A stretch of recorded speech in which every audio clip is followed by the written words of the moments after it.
Following the lead of Prophet Veloth, the Chimera embarked on their exodus across Greater Tamriel. These were uncertain times. The Paragon Trinomac had been disgraced by their new gods, and now every step these pilgrims took into the unknown changed them.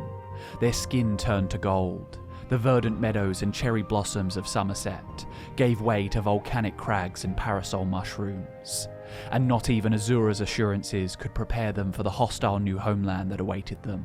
While the Velothi followed the good Daedra, they were in turn followed by the four corners of the troubled house. One corner was particularly prominent, and that corner was Mehrunes Dagon. Dagon is the god of destruction. He embodies natural dangers like fire, earthquakes and floods. To the Chimera, he represents the inhospitable land of Morrowind. He tests their will to survive and persevere. Where were these settlers going to build their new civilization? In the northwest, the snows fall on the Velothi Mountains year-round. If the frost didn't claim your life, then the Nordic demons certainly would. On the Isle of Vardenfell, Red Mountain was a looming giant, spitting ash that blinded and suffocated the elves, obscuring the perilous terrain, turning pits of lava into concealed traps. On the northeastern peninsula, Emperor mushrooms grew as tall as the glass towers of Alinor, but little else could prosper on this barren coastline. In the south, the fertile swamps made for profitable plantations, but the humidity and abundance of threatening fauna was not to everyone's taste. Remarkably, at the heart of this province, bordered by all of these inhospitable climes, lies a city of astonishing beauty, surrounded by lush and diverse flora. The waterfalls and rivers branching from the nearby Lake Amaya bring the region to life. It is Morrowind's oldest and largest city. According to one traveller, at dawn I woke just as we reached the majestic city of Mournhold. The long shadows of night withdrew, revealing the city's graceful green spires, soaring basalt archways, and golden finery along even the most modest buildings. Guards clad in the richest ebony and glass armour strode the streets and patrolled the battlements with grace and an ever-watchful gaze.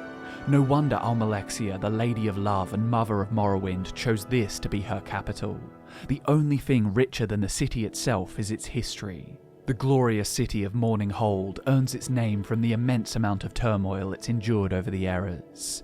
It is best known as Morrowind's capital. It has historically served as the seat of House Indoril, but this ancient city was once owned by the Dwemer, and even further back in its history, it was home to the Daedra. There is much to uncover about Mournhold, hidden beneath its splendid surface. Hey guys, it's Drew here and welcome back to Fudge Muppet. On the channel, we often talk about the history of certain races, cultures and provinces. Rarely though does an individual city hold so many secrets that it warrants exploring. But in the case of Mournhold, exploring isn't enough. We need to excavate. It is a place layered with history, influenced by multiple races. Far beneath its stone structures lie ancient foundations descending deep into the earth, extinct architecture buried by time, and a lot of soil. But while buildings erode and decay, some mysteries cannot be kept hidden forever. Today we're going to delve into the long history of Mournhold, and this time I mean it quite literally, because we will be going underground to unearth all of the city's deepest, darkest secrets. The first ever mention of Mournhold comes from the Elder Scrolls Arena, and this relic of a game puts it perfectly in the city's ominous entry. You enter Mournhold, lost city-state of the First Empire. It is said that a great evil resides under this city, slowly driving its citizens mad. It is said that none have ever seen the bodies of the slain after a battle is over on this soil. It seems appropriate to uncover the layers of this story from top to bottom, so rather than starting from the Malefic era and working our way to the fourth, we're going to start at the end. For centuries, the celestial rock Bar Dao cast a baleful shadow over the cantons of Vivec City. The city's eponymous demigod was the only force preventing a calamitous crash. Some saw this as Vivec's benevolence, others might argue in whispers that this kind of manipulation befit an unscrupulous autarch. Whatever the case, Vivec eventually vanished from Morrowind, and with his departure, the province suffered its destruction. Bar Dao collided with the city, and the subsequent quake provoked the eruption of Red Mountain. The devastating effects of this natural disaster would be remembered as the Red Year. The Isle of Vardenfell suffered the brunt of the ruination, but the effects were felt all over the province. Morrowind had already suffered immensely during the Oblivion crisis 5 years prior, and now their homeland was made nearly inhospitable before their efforts to recuperate had even begun. The Argonians seized this opportunity to invade the realm of their historic adversaries, and were it not for the renowned resolve of House Redoran, the advance may have pushed all the way to the Inner Sea. The eruption of Red Mountain itself hadn't affected Mournhold greatly. A layer of smoke haze blanketing the city was the worst of the damage. The city was the driving force behind relief efforts for Vardenfell and other affected areas. But Mournhold was not so fortunate when it came to the Argonian invasion. The capital was sacked by the Lizardmen, and the northern Redoran city of Blacklight was instated as the new capital of Morrowind. Little news of Morrowind's plight has emerged in the last 2 centuries, but 195 years after the sacking, in 4th Era 201, one first-hand account suggests that the state of the once glorious heart of Morrowind still remains grim. The city feels a bit empty. Baron Zaya's palace is still completely unoccupied, and most of the Redoran Guard have been reassigned to other parts of Morrowind. They've continued to make improvements to Mournhold Temple, removing the last vestiges of Almalexia's mark and adding a new sanctuary. Plaza Brindisi Dorum has changed as well. House Indoril has erected a large building there to house all of the new pilgrims and priests that seem to have flocked here to pay their respects at the temple. The only semblance of good news that can be taken from this is the simple fact that Mournhold is not still in possession of the Argonians. But at the same time, the lack of restoration to the city suggests that the Dunmer are still in dire circumstances as of 4th Era 201. 2 centuries is a substantial amount of time to recover, even given the gravity of the crises that befell them. There's been plenty of time to mourn Mournhold's historic glory.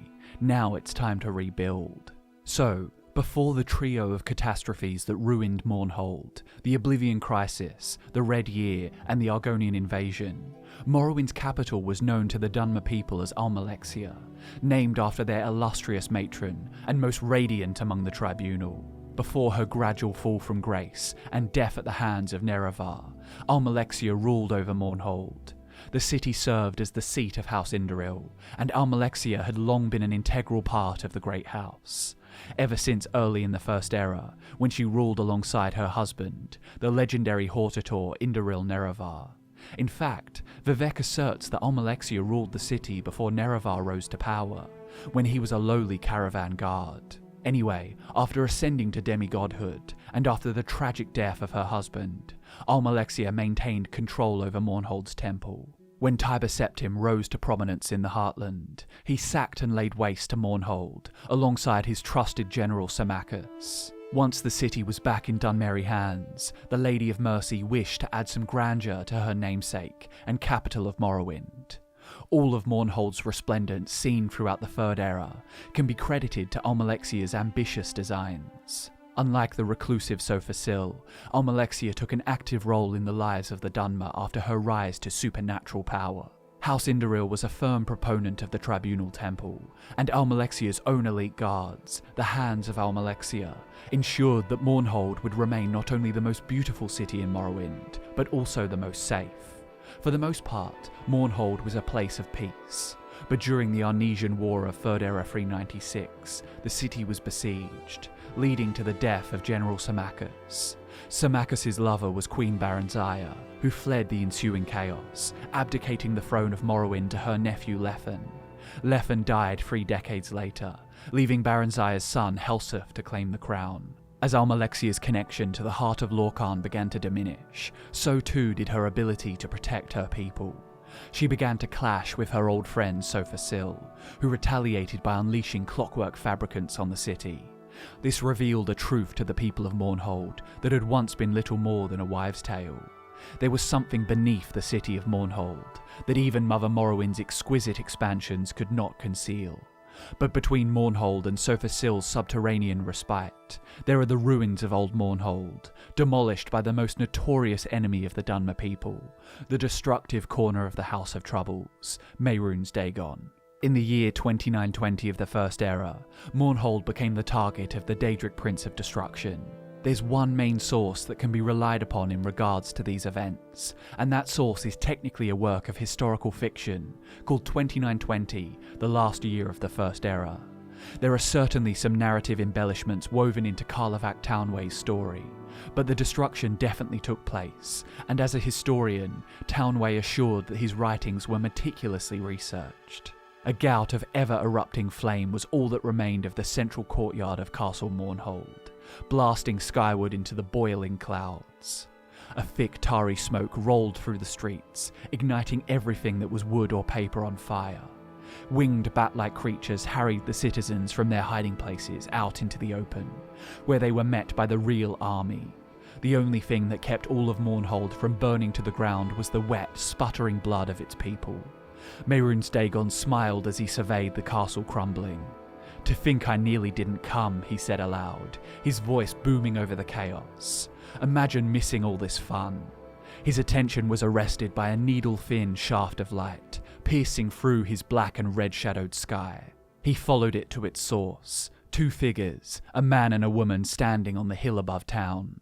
The man in the white robe he recognized immediately as Sophasil, the sorcerer who had talked all the princes of Oblivion into that meaningless truce. "If you've come for the Duke of Mournhold, he isn't here," laughed Mehrunes Dagon, "but you might find pieces of him the next time it rains." "Daedra, we cannot kill you," said Almalexia, her face hard and resolute.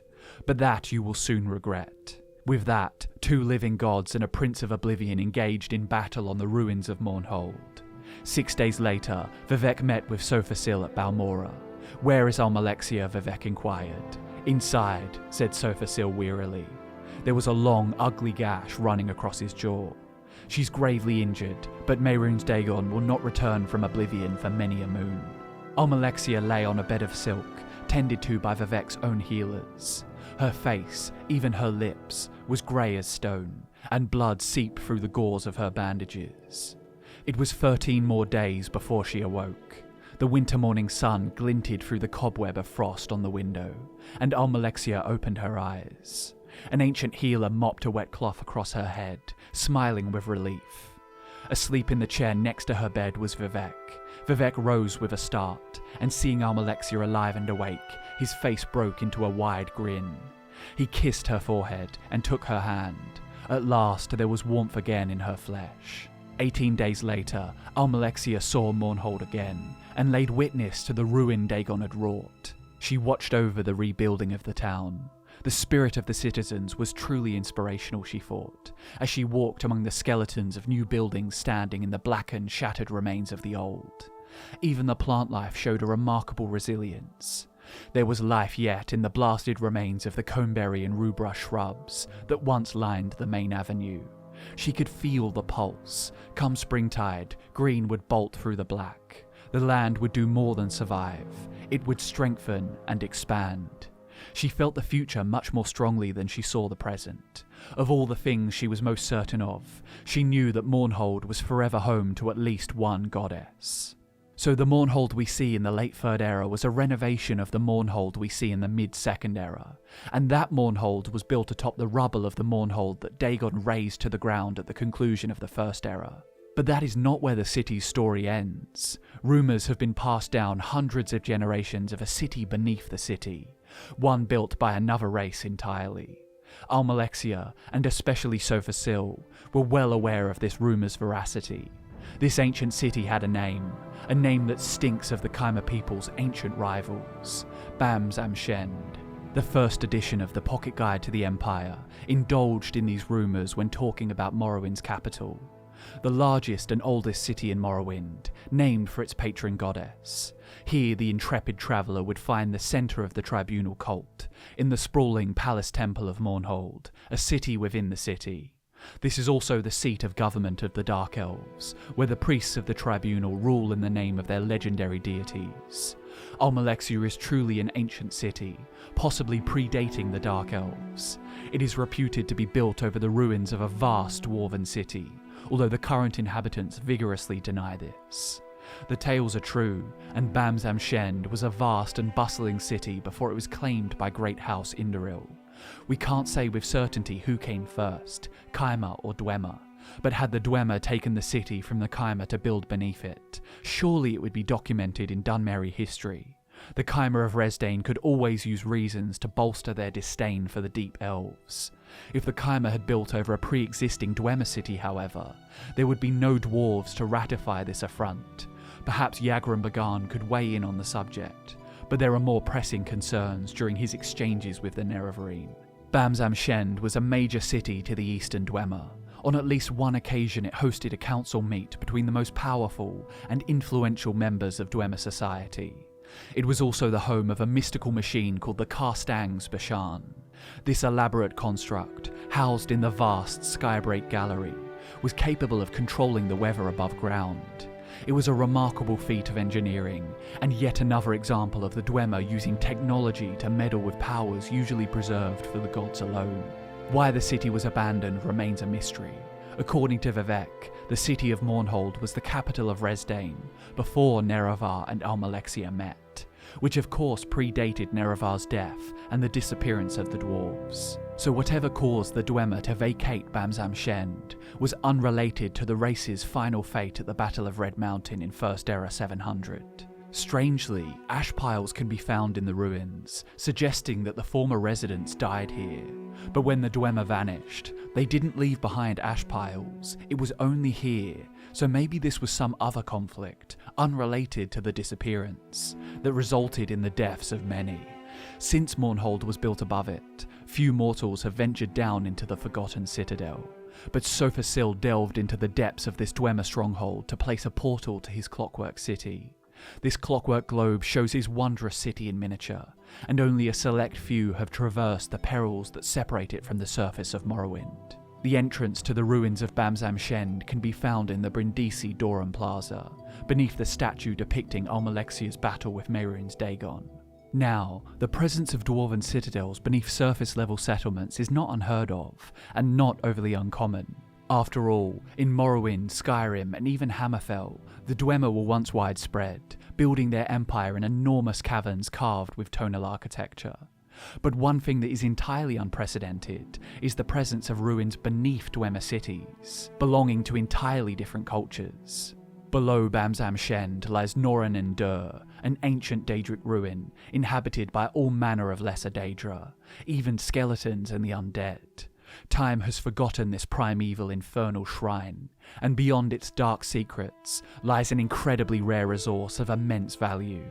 Many above-ground Daedric ruins dot Morrowind, and they all feature a strange architectural style called responsible architecture.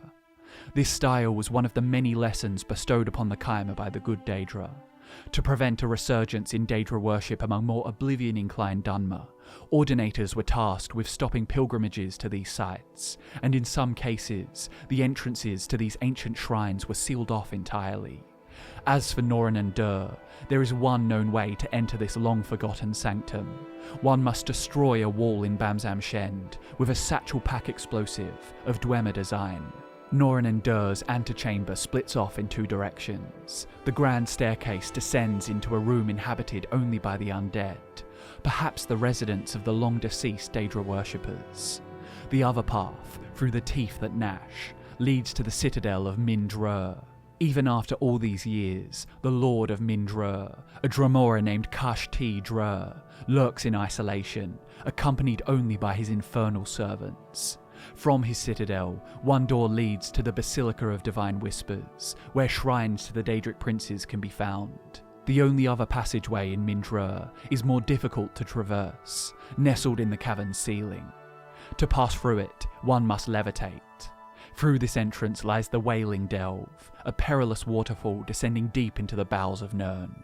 At the end of this abyss lies a small, undisturbed lake. What's most interesting about the Wailing Delve is the abundance of lost treasures.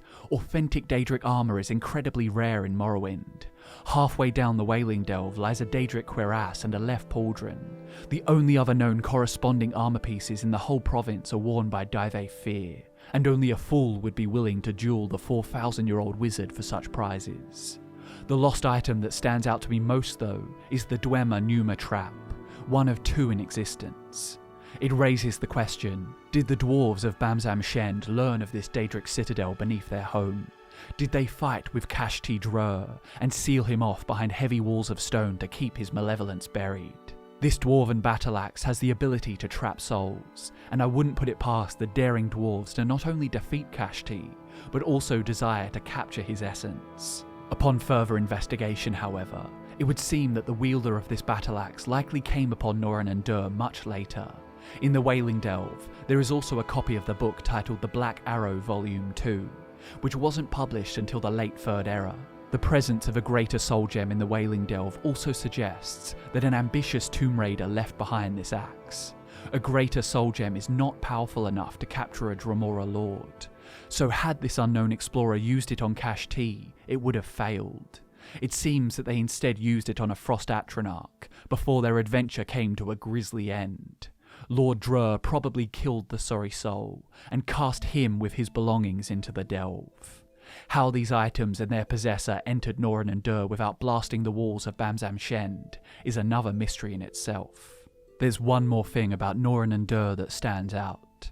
It also happens to be one of the few sources of one of Tamriel's rarest resources, adamantium. This lustrous silver-hued metal is scarcer and stronger than mithril, and it is the most sacred of all materials on Nirn, for it is the metal used by the gods to construct the adamantine tower. There are only 20 pieces of adamantium ore in the whole of Morrowind as of 4th Era 427, not even enough to forge half a set of adamantium armour, and it all lies under the city of Mournhold.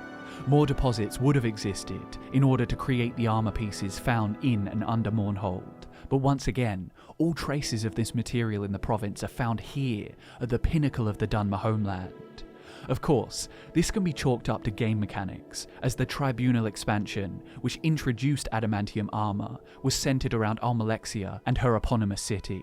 But it's also possible that the historic significance of this particular spot of the mainland, situated in the heart of the fertile Deshan Plains, was so bitterly contested because of this abundance of adamantium, a divine metal that shines as bright as the Aedra who created it. A material that the gods chose above all others for their Tower.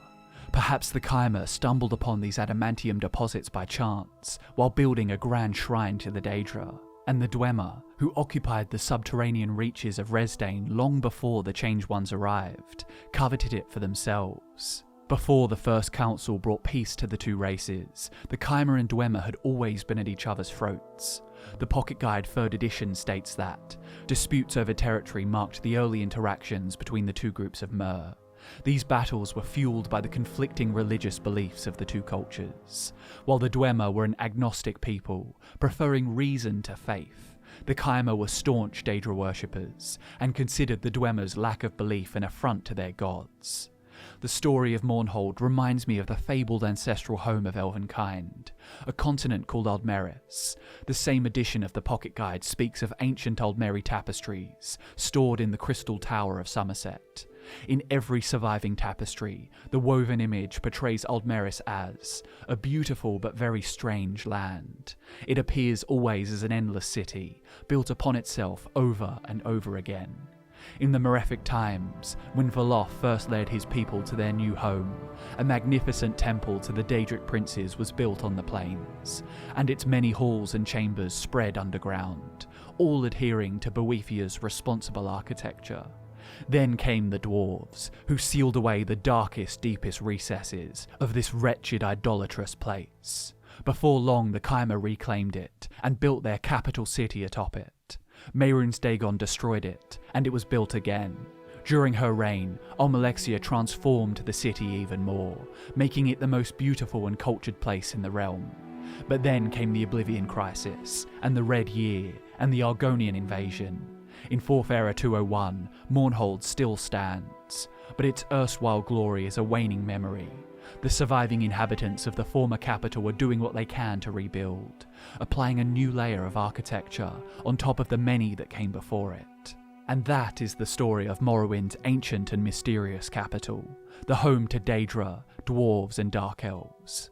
I hope you enjoyed the video. Thanks so much for watching. My name's Drew, you've been watching Fudge Muppet, and I'll see you in the next one.